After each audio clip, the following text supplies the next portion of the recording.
Okay, number 2. Actually, part 2, number 6. As to the put options. Those put options were not even a record for that year. For example, in March, there were 8,072 put options put on United Airlines stock, while in September, there were only 3,150 put options placed on it. Not to mention that there were perfectly logical reasons for the put options, such as the United Airlines putting out a string of bad news prior to the attack.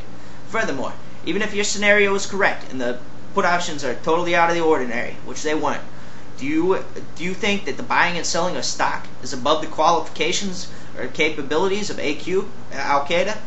They are, after all, first and foremost, a fundraising network of front companies and fake charities, so obviously they understand how to rig the economic system in their favor. Okay, number 7. As the dancing Israelis. First of all, when did they get on TV and say that they were there to witness the event?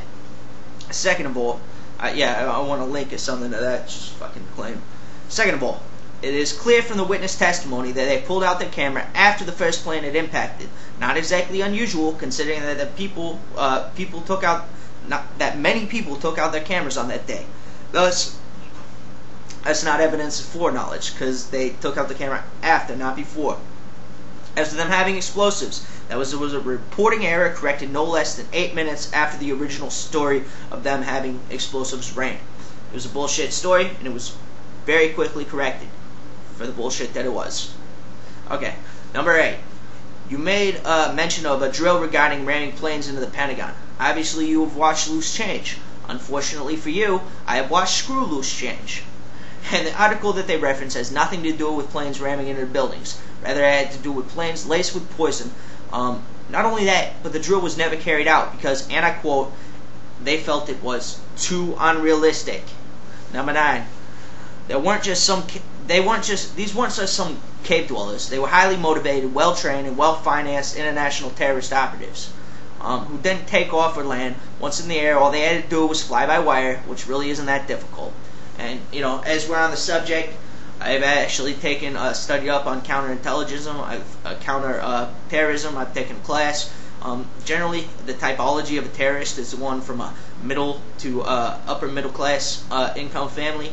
They are generally well off. They are generally pretty well educated with at least high school diplomas. So I'm just getting into that because the whole socioeconomic bullshit is complete shit. I suggest you go do a YouTube search for Tawfiq Hamid, Tawfik Hamid, The Roots of Jihad. He will explain to you why it's upper to middle class Palestinian bombers blowing themselves up and not poor ass Christians in Palestine blowing themselves up. His main point is that it has to do with the promise of 72 virgins and sexual intercourse being allowed. And that's why Sunnis do it too, because the Shia are allowed to have temporary marriages in which they get to fuck. Sunnis aren't allowed to do that, and they're not allowed to masturbate either. So it's pretty much sexual frustration on the rise. Okay. Number 10. If 9/11 was intended to allow us to attack Iraq, wouldn't it have been smarter to frame, some Iraqis rather than 15 Saudis, 1 Egyptian, and 2 people from the United Arab Emirates? Number 11. Last time I checked, police brutality is not a new and unique phenomenon that only started happening after 9/11 in fucking the Bush administration. So, you're black, you should know that. Number 12. Lots of countries have national ID cards. I don't see it as that big of a deal, actually. I don't see how it's any different from having a state ID card, unless of course it would be mandatory to carry on your person at all times. But I don't believe that to be the case. I think you would need it to get on flights and the like, the same as a driver's license. Is a driver's license proof of a police state now too? Number 13. It's now lobbyists are in on the New World Order too. I'm sorry, but if you can think of a better way for private companies to get in the ear to the government, I'd love to hear it. And you're right. Goddamn those evil fucking corporations. What were they giving people jobs to feed their families and improving the standards of living across the globe for profit? How dare those motherfuckers? Assholes. Number 4, assholes, right on. Number 14.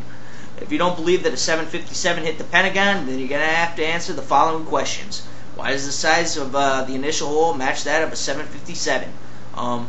Somewhere between 13 and 16 feet. A 757 is 13 feet wide / high. Why were rims found in the building that match those of a 757? Why is a small APU turbine engine found outside of the found inside? Why has that same engine clearly been identified to not match that of a Global Hawk engine? Why were blue seats from a 757 laying on the ground in photos? Why were parts of an American Airlines fuselage logo visible in more than one photo? Why were engine parts photographs inside that match a Rolls-Royce RB211? Why do structural components photographed in the wreckage match the Boeing paint primer schemes? Why has a large diesel generator in front of the building appear to have been hit by a large heavy object? Why does that same large diesel engine outside? Why is that large diesel engine outside spun towards the building, meaning that could not have been the result of a bomb blast or a missile explosion? Why were there multiple eyewitnesses that say they saw an airliner? Why do multiple eyewitnesses say they saw an airliner hit the Pentagon? Why have 60-plus bodies matching the passenger list and flight crew roster been identified and returned to the families of the Pentagon wreckage from the Pentagon wreckage? As to your feelings that it was an inside job, that brings us to the night words, ladies and gentlemen: truthiness. Now, I'm sure some of the word police, the wordinistas over at Webster's, are going to say, "Hey, that's not a word." Well, anybody who knows me knows that I'm not a fan of dictionaries or reference books. They're elitist, constantly telling us what is or isn't true, what did or didn't happen. I don't trust books. They're all fact and no heart. And that's exactly what's pulling our country apart today. Because face it, folks, we are a divided nation, not between Democrats and Republicans, or conservatives and liberals, or tops and bottoms. No, we are divided by those who think with their head and those who think with their heart.